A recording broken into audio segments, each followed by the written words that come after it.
All preparations for the Lok Sabha election have been completed. Shishir Shelar now joins me from Nagpur. Shishir, elections in India, and also joining me from Haridwar is another of my colleagues, Siddharth Bhardwaj. Shishir, coming to you first, elections in India are a mammoth exercise indeed. Talk to us a bit more, if you will, about the preparations for a free and fair election in the state of Maharashtra in particular. Well, absolutely, Ramesh. Just, I guess, less than 24 hours now remaining for the first phase of election in India. Nagpur is also one of the important constituency which will go for the first phase election.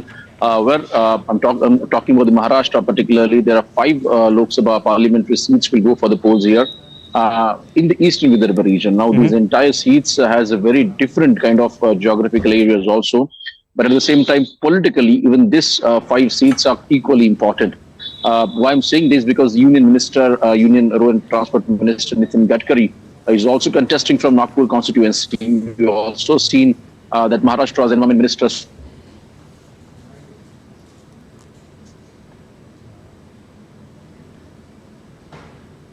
I'm afraid we've lost that link with Shishir Shelar in Nagpur. We'll try to reconnect with him if we can later on the broadcast.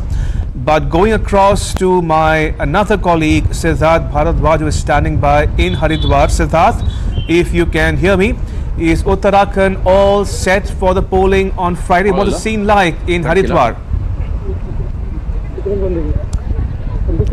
Well, first of all, a very good afternoon to you, Ramesh. And the election fever, election fervor is as heating up as the weather here in Haridwar. And the state of Uttarakhand, which is all set to go to polls on April 19, is all set for the elections.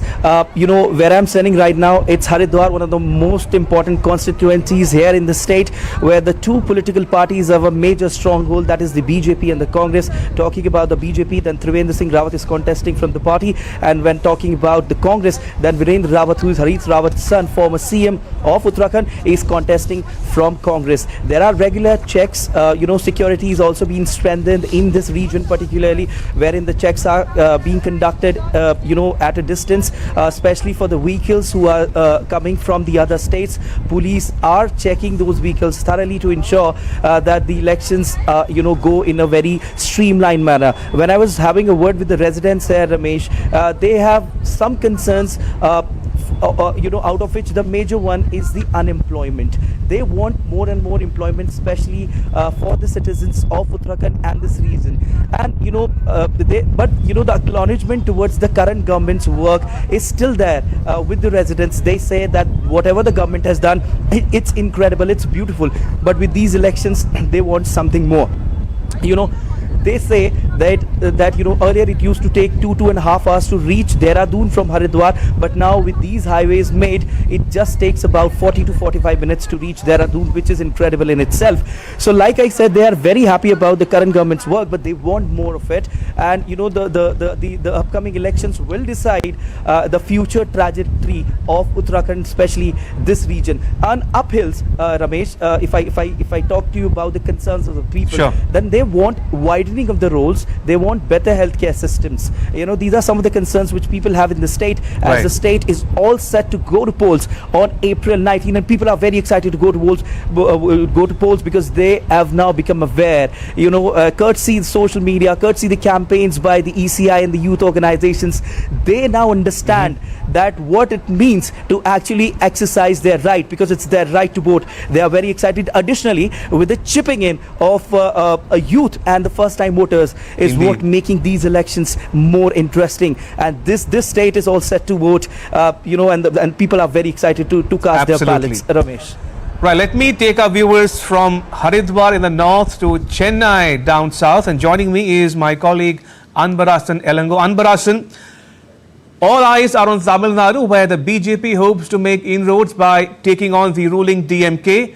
What's the mood like in the DMK and BJP camps? Also, what do the voters have to say this time round? As you said, Tamil Nadu is going a different poll this year before 2014 and 2019. There is a different scenario entirely in Tamil Nadu. The triangular fight, the DMK alliance, ADMK and BJP So all three alliances are in a critical situation to get more seats on this time because the DMK 3 years of ruling and the ADMK recently split with the BJP, break alliance with BJP and the NDA, who is emerging as an important player in Tamil Nadu. This election result will be kind of a show to the 2026 assembly election. So the BJP is very key on to get more seats and particularly more vote percentage across all the 39 constituencies. In this election, around 6.23 crore people are eligible to vote tomorrow from 7 a.m. onwards. The Chief Election Commissioner of Tamil Nadu, Satyapradha Sagu, has conducted a press meet today and explained that around 61,000 polling booths have been fully equipped and the ramps for the CWPG voters and water. Due to the summer climate here, shades are already established.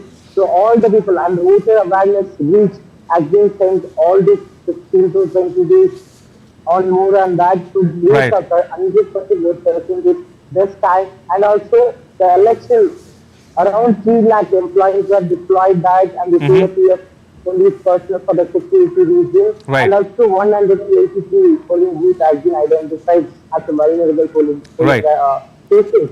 So all the preparations are done from 7 a.m. onwards from tomorrow. You can see the voting from Chennai and all across the constituencies. All right, we leave it at that. Anbarasan Elango in Chennai. Thank you. Appreciate it.